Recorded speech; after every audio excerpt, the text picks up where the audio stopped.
बहुत अच्छे लग रहे हैं। अल्लाह पाक आपको शैतान के शर से महफूज रखे। मान है ना तुम्हें अपने और शावेज के रिश्ते पर, बस कुछ दिनों की बात। तुम्हारी ख्वाहिश है या अनाबिया की? बहुत।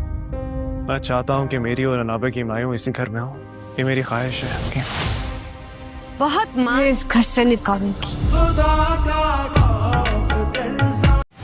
अगर तुम ये सब कुछ मुझे इम्प्रेस करने के लिए कर रही हो ना, तुम अपने मकसद में कभी कामयाबी होगी। सबसे पहले मैं तुम्हें मरियम को ज़्यादा से ज़्यादा तकलीफ देना चाहती है, इसीलिए शाहवेज को वो इस बात पर कायल करेगी कि उसकी मायों शाहवेज के घर हो। अगर उनके घर में होती है तो वहाँ तो मरियम आ ही नहीं सकती, और ना ही मरियम इस तरह मायों की तकरीब अटेंड कर सकती है। अगर तकरीब ही शाहवेज के घर पर होगी तो ना सिर्फ वो तकरीब अटेंड करेगी, बल्कि अपने आँखों से जब अनाबिया को देखेगी तो जलन में मुब्तला होगी, और यही तो अनाबिया का प्लान है। लेकिन यहाँ पर शाहवेज जैसे अपनी माँ बाप को सारी बात बताएगा, उन्हें भी फौरन पता चल जाएगा कि ये काम सिर्फ और सिर्फ मरियम को जलाने के लिए ही किया जा रहा है। बहरहाल अपने बेटे की खुशी की खातिर वो इस बात पर भी राज़ी हो जाएंगे, लेकिन सुल्ताना बेगम मरियम को भी तैयार होने का हुक्म देंगी ताकि वो इस तकरीब में शामिल हो सके।